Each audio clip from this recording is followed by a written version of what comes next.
Good morning everyone. तो आज ना हम ब्रोकर्स के बारे में डिस्कस करेंगे। हमारे पास एक कमेंट आया था गौरव जी का कि हमें 5 पैसा कैपिटल के बारे में बता दीजिए। अब एक स्पेसिफिक स्टॉक के बारे में तो बात करना थोड़ा मुश्किल होगा, लेकिन ब्रोकर्स एज अ सेगमेंट के बारे में हम आज पूरा डिस्कस करते हैं। देखिए क्या हुआ है ना कि 2020 के बाद ये जिस तरीके से एफएनओ का वॉल्यूम बढ़ा, जिस तरीके से लोग सट्टाबाजी कर रहे थे, तो क्या हुआ इन ब्रोकर्स का री रेटिंग हो गया। अचानक में क्या हो गया, बिहेवियरल चेंज हो गया लोगों में और काफी तेजी से लोग एफएनओ में ट्रेडिंग करने लग गए। तो इनका जो एक रेवेन्यू स्ट्रीम था, बिकॉज क्या है, देखिए मेन फुल फ्लेजेड ब्रोकर्स के बारे में बात करेंगे तो तीन ही है आपके: ग्रो, एंजल वन, 5 पैसा कैपिटल। बाकी जितने भी प्लेयर्स है ना, उनमें ब्रोकरिंग एंसिलरी हो गया। अगर आप मोतीलाल ओसवाल में देखोगे तो उनका जो है ना पूरा कंपनी का स्ट्रक्चर ही चेंज हो रहा है। अब उनमें 62% ऑफ द रेवेन्यू एआरआर से आ रहा है। एआरआर क्या होता है? Annual recurring revenue. जो म्यूचुअल फंड में पैसा पड़ा हुआ है, जो पीएमएस में पैसा पड़ा हुआ है, जो वो खुद मैनेज करते हैं, जो कंटिन्यूअसली उन सेगमेंट से जो रेवेन्यू आ रहा है ना, उसको एआरआर बोलते हैं। ब्रोकरिंग से उनका रेवेन्यू ना बहुत तेजी से घटते जा रहा है। तो हो सकता है ना मार्केट को ये बहुत पसंद आता है annual recurring revenue.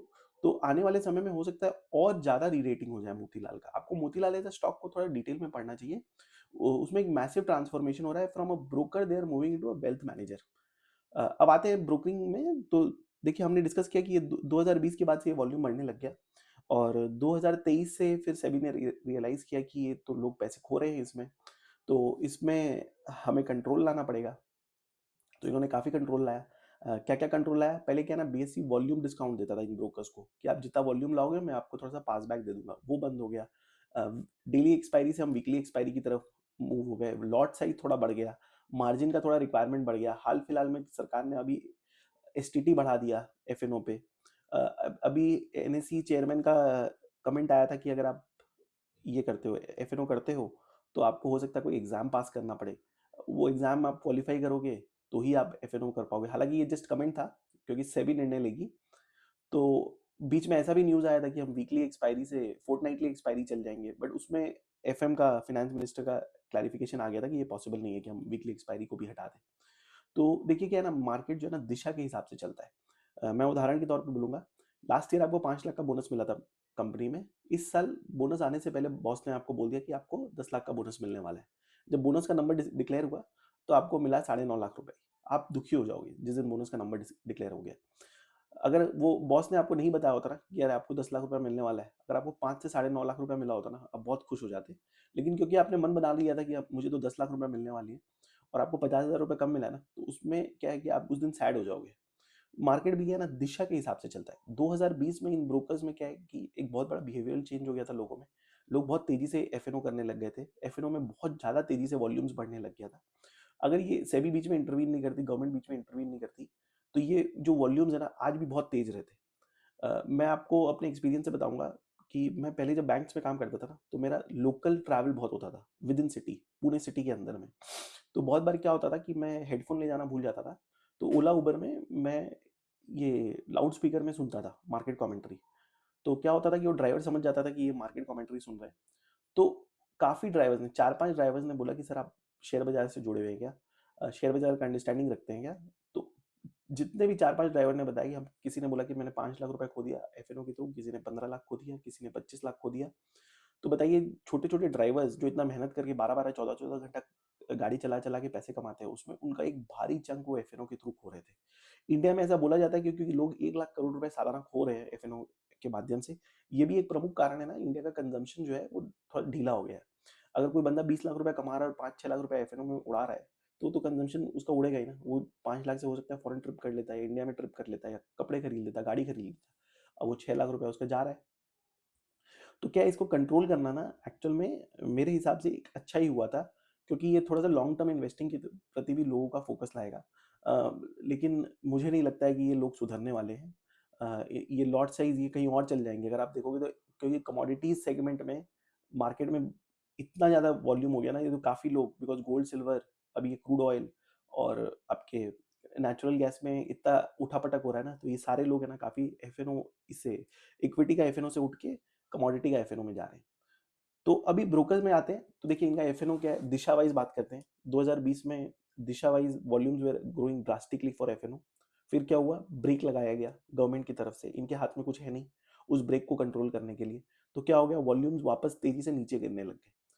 Angel one और ग्रो का बात करते हैं, इन्होंने समझ गए कि ये जो जो ब्रेक लगाया गवर्नमेंट ने, ये कंटिन्यूअसली लगाते रहेंगे, तो दिशा वाइज क्या है ना, ये जो वॉल्यूम है शायद नीचे ही जाता रहेगा, तो हमको कुछ ऑल्टरनेटिव रास्ता लाना होगा ताकि हम अपना ग्रोथ कर सकें, हम उसी लेवल का पैसा कमा सकें जो हम पीक लेवल पे एफ के जो पीक वॉल्यूम्स थे उतना हम पैसा कमा कमा पाए।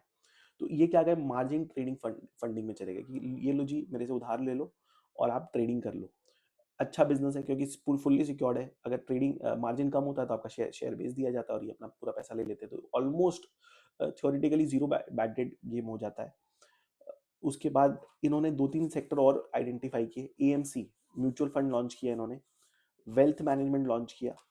अभी क्या होता है ना, एएमसी बिजनेस में काफी लोगों का एंट्री हुआ है, जैसे नवी फ्लिपकार्ट का एंट्री हुआ है, उसके बाद आपके जियो का एंट्री हुआ है, फिर काफी छोटे छोटे हीलियोस, अबैकस, उसके बाद ग्रो 361 ने अपना म्यूचुअल फंड लॉन्च किया, तो काफी प्लेयर्स ने अपना म्यूचुअल फंड लॉन्च किया है। 2-3 महीना पहले सेबी ने इस सेगमेंट में भी क्या है कि इनका एक्सपेंस रेशियो पे पाबंदी कर दी थी कि आप इससे ज्यादा नहीं ले सकते, तो पहले से थोड़ा कम कर दिया गया।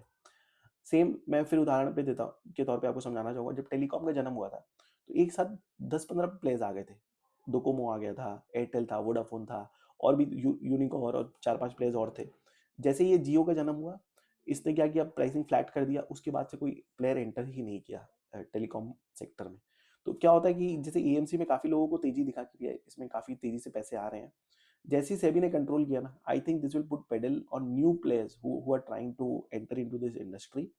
और मुझे ऐसा लगता है कि एएमसी क्या है ना, बिजनेस में आप कोई बहुत ज्यादा चमत्कार नहीं कर सकते हो, क्योंकि कोई भी एक एएमसी है ना, वो 40-50 स्टॉक लेता है और आपके लिए रिटर्न जनरेट करता है। तो कोई एएमसी हो सकता है इस साल तेज हो जाए और नेक्स्ट ईयर फ्लैटिश हो जाए, और हो सकता है कोई एएमसी कोई साल जीत जाए। तो ये इंडस्ट्री में ना, मुझे लगता है कि ये इंडस्ट्री में थोड़ा, जब ये बुल मार्केट का साइकिल चालू होगा, उसके फैग एंड में थोड़ा सा कंसोलिडेशन हो सकता है, 2-4 एएमसी कंसोलिडेट हो सकते हैं। तो वापस ब्रोकर्स पे आते हैं, इनका एफ वॉल्यूम्स इंपैक्ट हुआ, ये ऑल्टरनेटिव पे गए, ये एएमसी और वेल्थ बिजनेस में रातों रात में आप ऐसा नहीं है कि बहुत ज्यादा ग्रो कर पाओगे, कि अरे ग्रो और एंजल वन ने अपना एएमसी म्यूचुअल फंड लॉन्च कर दिया तो ये लो सारा पैसा मेरा जो है मैं हीलियोस से या मैं एचडीएफसी म्यूचुअल फंड से मूव करके आपके पास लेके आ रहा हूँ, ऐसा नहीं होगा, बहुत टाइम लग जाता है एएमसी बिजनेस को बिल्ड करने में। वेल्थ मैनेजमेंट बिजनेस तो और ज्यादा डिफिकल्ट है, क्योंकि आप स्मार्ट लोग से डील कर रहे हो, द वर्ल्ड की जो स्मार्टेस्ट लोग हैं उनके साथ डील कर रहे हो, तो ऐसा नहीं है कि आप जाओगे तो वो बोलेंगे अच्छा लीजिए, मैं 361 से मूव करके ना अपना सारा पैसा आपके पास मूव कर दे रहा हूँ। तो ये बिजनेस को काफी टाइम लग जाएगा बिल्ड करने के लिए, तो मार्केट के ना, हालांकि आप डायरेक्शनली सही दिशा में जा रहे हो, लेकिन मार्केट बहुत ज्यादा एक्साइटेड नहीं होगा। तीसरा जो इनका ग्रोथ लीवर है वो कमोडिटीज है, कमोडिटीज में बहुत भारी तेजी चल रही है। आपको एमसीएक्स एज अ कंपनी बहुत डिटेल में पढ़ना चाहिए। एमसीएक्स का जो वॉल्यूम है वो ऑलमोस्ट ऑलमोस्ट 3 गुना हो गया, 2.5 से 3 गुना हो गया दिसंबर क्वार्टर के रिजल्ट्स पे, जो डेली उनके प्लेटफॉर्म पे टर्नओवर होता है, वो बिजनेस को आपको बहुत डिटेल में पढ़ना चाहिए। और सेम कमोडिटीज, क्योंकि कमोडिटीज भी आप ब्रोकर के थ्रू करते हो, तो इनका भी एएमसी और ग्रो और एंजल वन को भी लग रहा है कि कमोडिटी हो सकता है हमारा एक नेक्स्ट ग्रोथ लीवर हो, क्योंकि लोग यहाँ से मूव करके, इक्विटी से मूव करके आपके कमोडिटीज में जा रहे हैं। तो कमोडिटी भी एक एक सेक्टर हो जाएगा, जब तक फिर सरकार रियलाइज करेगी कि अरे इसमें भी बहुत ज़्यादा सट्टाबाजी हो रहा है और इसको भी कंट्रोल करना होगा, और हम रूल्स एंड रेगुलेशन लाते हैं, तब तक ये कमोडिटी एक ग्रोथ लीवर रहेगा। अभी क्या है कि गवर्नमेंट की जो भी डायरेक्टिव्स आ रही है एमसीएक्स के प्लेटफॉर्म के प्रति, वो सपोर्टिव आ रही है, एमसीएक्स को बढ़ावा देने के लिए आ रही है। ये मुझे लग रहा है कि ये 2020 वाला मूवमेंट हो रहा है एमसीएक्स के लिए, जो जो इक्विटीज एफएनओ के लिए हुआ था, अभी वो बढ़ावा चल रहा है। जब 1-1.5 साल में जब पीक बबल हो जाएगा, जब लोगों का पागलों की तरह उसमें पार्टिसिपेशन हो जाएगा, तो हो सकता है वापस से, हो सकता है सेबी उसमें उसको कंट्रोल करने के लिए कुछ ना कुछ डिक्टम लाएगी। तो देखिए, अगर फिर कंक्लूड करते हैं, वीडियो बहुत लंबा नहीं करेंगे, तो देखिए एफएनओ वॉल्यूम्स इंपैक्ट हुआ है। इसमें भी दो दो स्कूल ऑफ थॉट्स है कि जितने भी छोटे जो वॉल्यूम्स के ट्रेडर्स थे वो तो निकल रहे हैं, और जो बड़े वॉल्यूम्स में ट्रेड करते थे इनके प्लेटफॉर्म पे, उनका क्या है, बिकॉज क्योंकि लॉट साइज बढ़ गया ना, तो उनका जो है ऑटोमेटिकली जो साइज था वो बहुत ज्यादा बढ़ गया। नीचे वाले जो निकले छोटे वाले, जो बड़ों वालों का जो वॉल्यूम बढ़ा है और जो छोटे वाले निकले हैं, आई थिंक बड़े वाले का वॉल्यूम बहुत तेजी से बढ़ा है, and it is compensated for the loss of the smaller once जो नीचे वाले निकले हैं। तो दिशा वाइज आई थिंक वो एफएनओ में आपदा में अवसर हो गया, ब्लेसिंग इन डिस्गाइज हो गया, कि नीचे वाले तो निकल गए लेकिन बड़े वाले जो है वो और बड़े हो गए, तो इनका वॉल्यूम जो है ना डायरेक्शनली सही दिशा में ही जा रहा है। कैश में ज़्यादा चार्ज नहीं करते हैं, हाल फिलहाल से चार्ज करने लगे 3-6 महीना से, 20 रुपये आई थिंक पर ट्रेड पे दोनों ग्रो और एंजल वन चार्ज करने लगे हैं। 5 पैसा भी कुछ चार्ज करने लगा है, लेकिन 5 पैसा क्या है ना, ये एएमसी और इसकी तरफ नहीं मूव कर रहा है, तो आपको देखना पड़ेगा। ये प्योर प्ले ब्रोकिंग बिजनेस है। बुल मार्केट आएगा तो क्या है, वॉल्यूम्स तेज हो जाएगा, डायरेक्शनली देखिए क्या होगा कि बहुत ज़्यादा वॉल्यूम बढ़ जाएगा तो हो सकता है मार्केट थोड़ा रिवॉर्ड कर दे, लेकिन क्योंकि ऑल्टरनेटिव इनकम स्ट्रीम्स में नहीं जा रहा ना, मार्केट को उतना पसंद नहीं आएगा। और ये जितने भी ऑल्टरनेटिव इनकम स्ट्रीम्स आ रहे हैं, कमोडिटी का इनकम स्ट्रीम, एएमसी का इनकम स्ट्रीम, उसके बाद आपके वेल्थ मैनेजमेंट का इनकम स्ट्रीम, मार्जिन ट्रेडिंग का इनकम स्ट्रीम। मार्जिन ट्रेडिंग को भी हाल फिलहाल में गवर्नमेंट ने थोड़ा कंट्रोल करने का कोशिश किया, लेकिन मुझे लगता है कि ये बिकॉज ये एंजल वन और ग्रो का बैलेंस शीट इतना स्ट्रांग है ना, और ये इतना ज़्यादा चार्ज करते हैं, ये 7-8% पे पैसा उठाते हैं और 13-14% पे आपको देते हैं। अगर इनका थोड़ा सा बोरिंग कॉस्ट बढ़ भी गया ना, तो एक बहुत ज़्यादा फर्क नहीं आएगा इनको, एंजल वन और ग्रो को। तो ये 3-4 सेगमेंट है। बुल मार्केट आएगा तो हो सकता है तेजी से डायरेक्शनली ये 3-4 सेगमेंट जो है वो बहुत तेजी से ग्रो करे। तो आपको दिखते रहना होगा, मॉनिटर करते रहना होगा। लेकिन वो जो एक बिहेवियरल चेंज हुआ था, अचानक से एफएनओ का वॉल्यूम इतना तेजी से बढ़ गया था ना, वैसा मुझे कोई ट्रिगर नहीं दिखता है अनटिल अनलेस कमोडिटी ही इक्विटी जितना बड़ा हो जाए।